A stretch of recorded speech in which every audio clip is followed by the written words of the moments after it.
Hey everyone, welcome back to another top 10 list. This is the, no, it's not the last list I'm going to be doing. I also plan on doing a top 3 of my favorite games in the series, of all 3, because I can. Not really any point to it, I guess. I could just mention it in here, but I don't want to. I want to make a separate video on it just for the hell of it.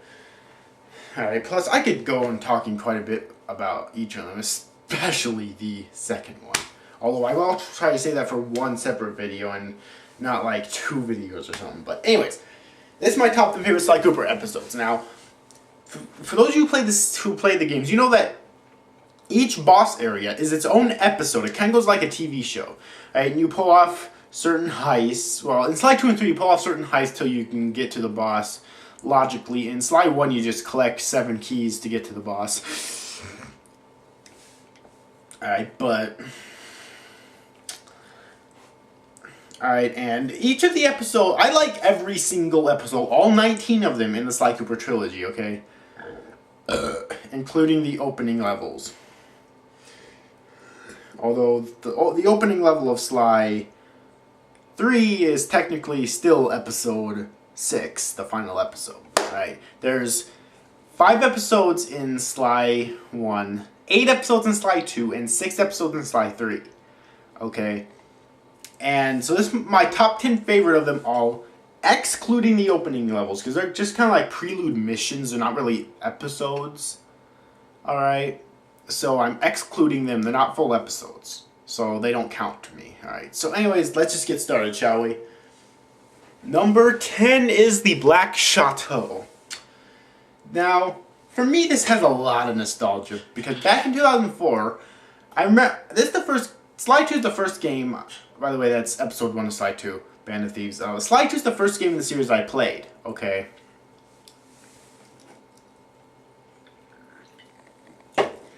And, it's just, I felt it was a great way to start a series. Of course, it would probably be better if I played Sly 1 first, but it has a lot of nostalgia for me because it was the first episode in Sly Cooper I played. I remember spending so much fucking time on that one episode because I was a dumbass gamer when I was a kid. I'll give you an example here.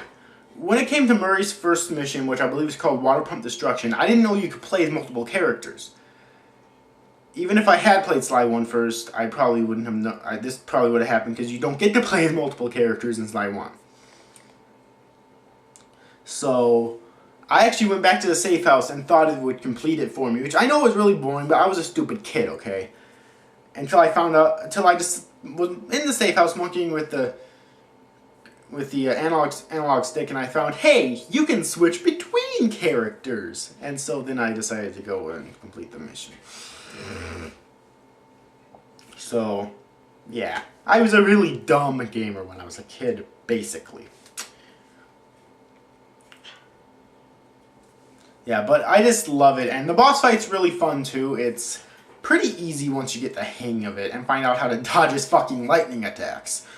But I thought it was a great first boss fight for the game. It was a great first episode for the game as well, and that's the first episode in Sly Cooper that I've ever played. So it of course has a lot of nostalgia for me. Alright, and number 9 is episode 1 of Sly 1, Tide of Terror. Now this one is the very first episode, full episode, length episode that most Sly Cooper fans have ever played. That they definitely ever played. If they started with Sly 1. Now I didn't get Sly 1 till like a year or 2 after I got Sly 2. I'm pretty sure. I know it was sometime after, but I just don't remember how long after, but still, I thought it was really good. The boss fight, I was stuck on the boss fight for so long because I just couldn't get down its pattern, okay? The fight with Sir Raleigh the Frog. I just couldn't get down his pattern at first, and it was fucking irritating.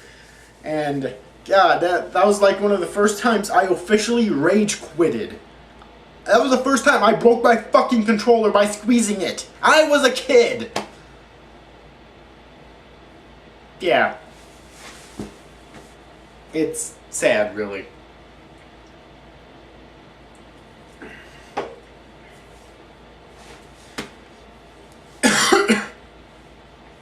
Actually, I don't remember if I squeezed it, but to break it back in, or if I just threw it. But you know, either way would work.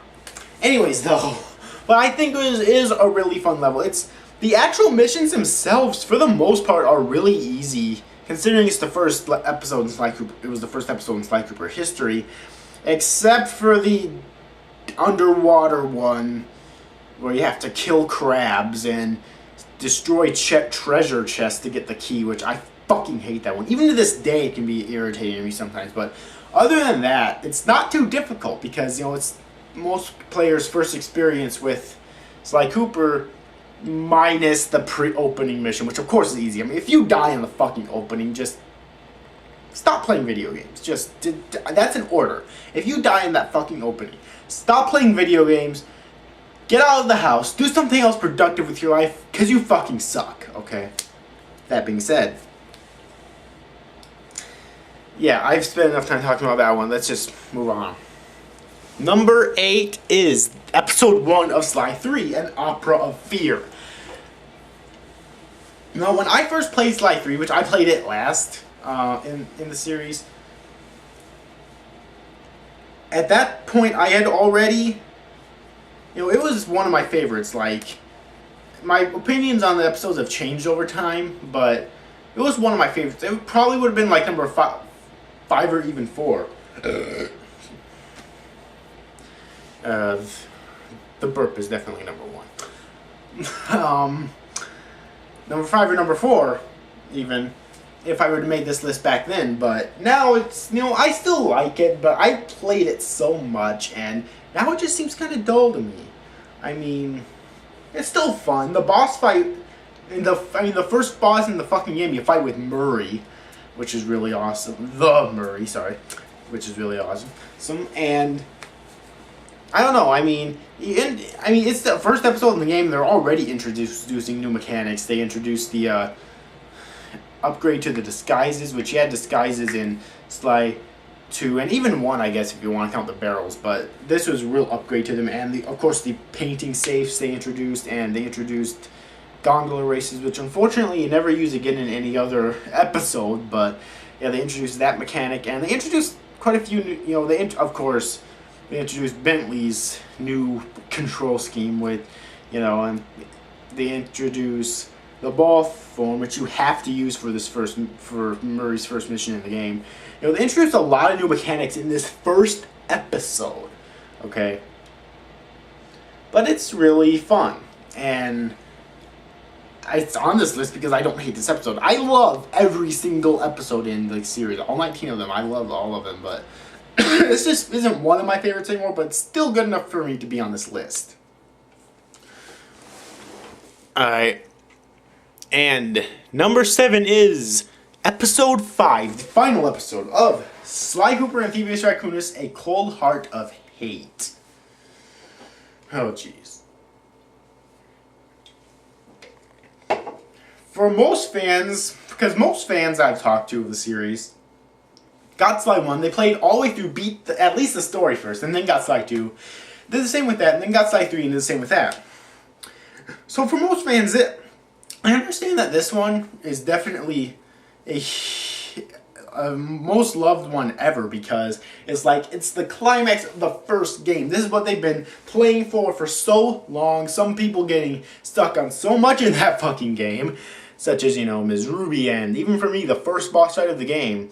And Mugshot's boss fight, too, I got stuck on quite a bit. Alright. Not Panic King's, though. If you suck at Panic King's boss fight, you suck at video games, stop playing. And the boss fight in episode 5, the final episode of the first game, goes by a little bit differently than the other episodes, meaning it's basically, like, the first game is a lot more linear than Sly 2 and 3, but this final episode's, like, more linear than the other two combined, than any of the other 4 episodes. Like, it's basically just straight to the end. You fight Clockwork and you win. In the end, Clockwork's boss fight isn't concedingly fucking difficult, but it'll take a few chances the first time you're playing through, most likely, in order to beat it. Alright, it's nothing like Ms. Ruby's boss fight, but, you know, it's still rather difficult, I'd say. And I just really love this episode, except for burning rubber. That's probably the thing keeping it so low on this list, and to a lesser extent, the first mission. Oh god, I just can't fucking stand burning rubber, and the first mission can get kind of annoying as well. But, yeah. Anyways, moving on. I'm spending a lot of time on each episode, sorry. Number 6 is a tie between 2 episodes of Sins. Alright, it's Episode 6 and 7 of Sly Cooper and Thieves. Menace from the North, A, which is Episode 6, and He Who Tames the Iron Horse, which is Episode 6, and Menace from the North, A, which is Episode 7. Both those episodes have one huge thing going for them. In video games, I love snow, okay? In real life, I can't fucking stand snow most of the time. I love the cold, but I can't stand snow, which isn't a great combination, I know, but yeah. Anyways, though, but in video games, I fucking love it. I love running through snow. In the first Metroid Prime game, I love the Phendrana drifts. In the first Sly Cooper, I love the Panda Kings episode. In Sly 3, I love General Sal's episode. And in Sly 2, I love both of these episodes. They're just so much fun. I love snowy episodes. I love running through the drifts, the snow, whatnot, and completing missions. It's just so much fun. So that's one thing. But also in He Who Tames the Iron Horse, I love the trains. I love just hopping on the trains and escaping guards that easily. And in He Who Tames the Menace from the North, A. The thing I love in that one, aside from the snow, which I already mentioned, is the boss fight, really. Although it's rather on the easy side, I love the fact that you get to fight Jumpy Zon with Bentley. You don't actually hit him with Bentley. Bentley uses a walkie-talkie to contact Sly up above, so that Sly can activate some traps, either saw blades, logs, or flames. Yeah, I just love it. So yeah, that's why I love those 2 episodes, and that's why they're a tie. Alright. Running out of time here, well, maybe I can get at least one more done. Number 5 is another tie. From Sly Cooper and Thieves, it's Episode 4, Jailbreak, and Episode 5, A Tangled Web. I love Episode 4 because, well, first off, I love gothic areas in games. I just fucking love them. But also, I love Episode 4 because you start off the episode with Bentley, and Bentley's my favorite character. If you pay attention to my previous list, you know that. And I love A Tangled Web because, again, it's gothic, and also the boss fight with the Contessa is pretty easy, but it's also really fun. The only thing that didn't keep them higher on this list is the spiders, which I can't fucking stand. It's every game have to have spiders, okay? Jack 1 has Spider Cave. Jack 2 has the giant fucking spider. Jack 3 has spiders, but they're not nearly as bad as Jack 1 or 2. And, you know, Sly Cooper 1 has spiders in Ms. Ruby's episode. Seriously, why does every fucking game have to have fucking spiders? Why? But anyways, though. I'm going to end this here before it cuts out on me. So, next time we'll start number 4. Hopefully finish this list. So, see you after, guys. Thanks for watching. Bye-bye.